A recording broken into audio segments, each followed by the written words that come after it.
Chers frères et sœurs, il m'a été demandé de faire un petit partage sur l'évangile de ce 5e dimanche de Carême qui porte sur la résurrection de Lazare en Jean 11, versets 1 à 45.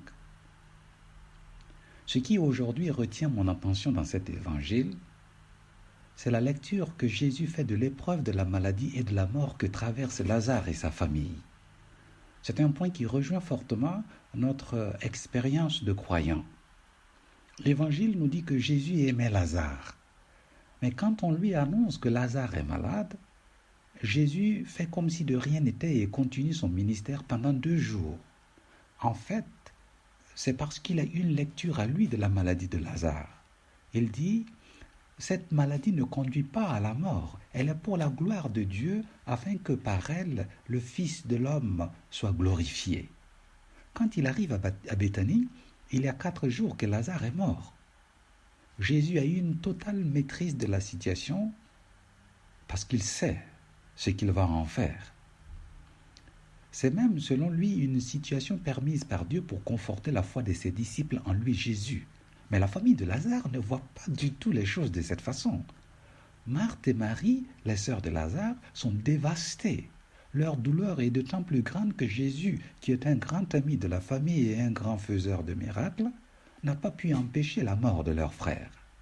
En l'informant de la maladie de Lazare, elles espéraient sans doute un geste de la part de Jésus. Mais il y a un paradoxe. Jésus, qui a l'air tout serein et pas perturbé par cette mort dont il connaît l'issue, nous est décrit en même temps comme profondément affecté par l'épreuve que traverse la famille.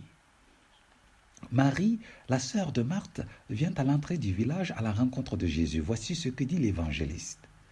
Dès que Marie le vit, elle se jeta à ses pieds et lui dit « Seigneur, si tu avais été ici, mon frère ne serait pas mort. » Quand il vit qu'elle pleurait et que les Juifs venus avec elle pleuraient aussi, Jésus, en son esprit, fut saisi d'émotion.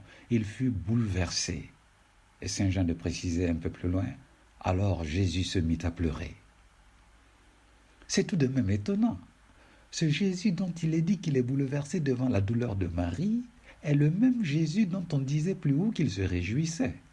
En effet, saint Jean écrit que Jésus dit à ses disciples « Lazare est mort et je me réjouis de n'avoir pas été là à cause de vous pour que vous croyiez, mais allons auprès de lui. » C'est totalement inattendu. En même temps, cela se comprend. Le plan de Dieu n'est pas toujours notre plan à nous et cela ne peut que générer de notre côté des frictions, de la frustration, de la douleur et même de la colère. Dieu, tout en sachant qu'il fera de notre épreuve un lieu de transformation et même d'illumination, n'est pas pour autant insensible à la douleur qui nous brise. Il peut se permettre de se réjouir parce qu'il en connaît l'issue, mais en même temps il est peiné par la douleur qu'engendre le processus qui mène à l'issue. La sérénité de Jésus vient de sa capacité à voir l'issue.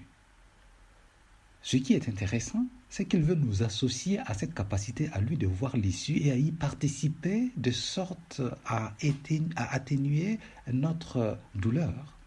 Il dit à Marie, « Moi je suis la résurrection et la vie. Celui qui croit en moi, même s'il meurt, vivra.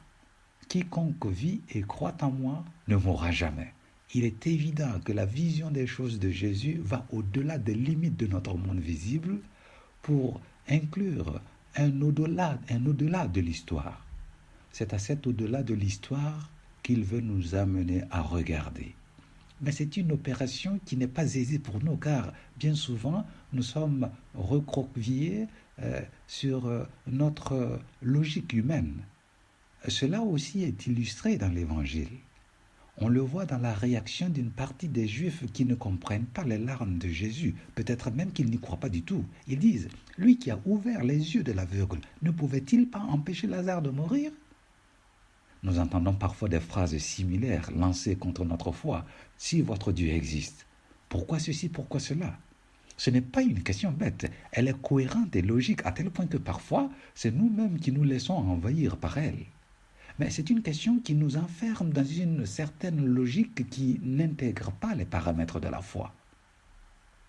Jésus a attendu 4 jours avant d'arriver à Béthanie, c'est-à-dire qu'il a attendu que la situation pourrisse au sens propre comme au sens figuré avant d'intervenir. C'est pour montrer qu'avec lui, il n'existe pas de situation désespérée.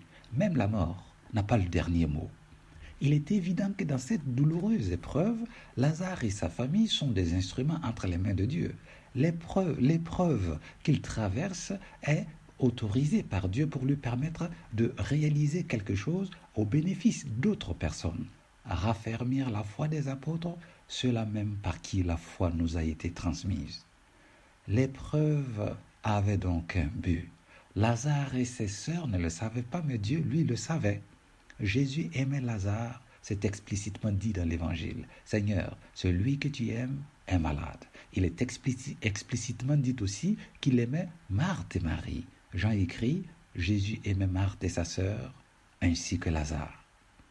L'épreuve traversée par Lazare et ses sœurs ne voulait donc pas dire qu'ils n'étaient pas aimés de Dieu, c'était tout le contraire.